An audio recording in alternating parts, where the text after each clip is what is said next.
Regional development क्या होता है, अगर एक गांव में तुम बिजनेस करो ना तो वो एरिया का डेवलपमेंट हो जाता है, वो एरिया में रोड बनना शुरू हो जाता है, सब कुछ वो ब्रिक्स बनाने वाला गांव में ज्यादातर बनते हैं, उस गांव में बहुत लोगों को काम भी मिलता है। उसके बाद ब्रिक्स लाने के लिए या मिट्टी ले जाने के लिए क्या होता है, वहां तक रोड बनाया जाता है।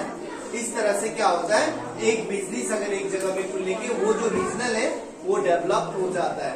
ये यहाँ में देखो, these enterprises are often dependent on local source of production, so this business can be carried on at any place, even in remote area, which helps in balancing regional development. देखा, which helps in balancing regional development, क्योंकि गांव में जो business होता है तो गांव का ही रिसोर्स हम लोग यूज करते हैं। कभी हो सकता है गांव का रिसोर्स दूर में हो, वहां से रिसोर्स को लाना हो, जैसे कि कोई लकड़ी का मिल है तो अगर लकड़ी को लाना है, पेड़ को लाना है, वैसे पेड़ काटना तो चाहिए नहीं, वो हमारे इन्वायरमेंट को बहुत नुकसान होता है, फिर भी अगर पेड़ काटे तो उसकी जगह पेड़ को लगा दिया जाए, इससे नेचर में बैलेंस बनता रहता है और लोग अपनी जरूरत को पूरा कर लेते हैं। तो मेरे कहने का मतलब वो जो भी एरिया में बिजनेस करोगे वहां का एरिया डेवलप हो जाता है, उसे हम रीजनल डेवलपमेंट कहते हैं। प्रमोशन ऑफ स्टैंडर्ड लिविंग, जो हम लोगों ने कहा था इकोनॉमिक स्ट्रेंथ, और ये दोनों रिश्ता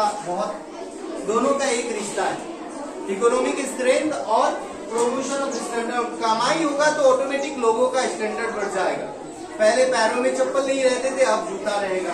पहले एक ही कपड़े में 3 दिन गुजारे, एक हफ्ता, अब हर रोज उसके नए नए कपड़े होंगे।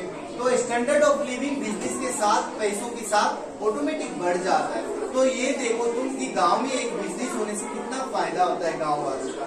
उसके बाद यूटिलाइजेशन ऑफ लोकल रिसोर्सेज, बहुत सारे ऐसे गांव हैं जहाँ में बहुत से रिसोर्स को इस्तेमाल नहीं हो पाता है, बहुत से रिसोर्स को हम लोग इस्तेमाल नहीं कर पाते। वजह क्या है, वहाँ पैसा नहीं होता, वहाँ क्या होता है, स्किल नहीं होता, वहाँ नॉलेज नहीं होता, और इस वजह से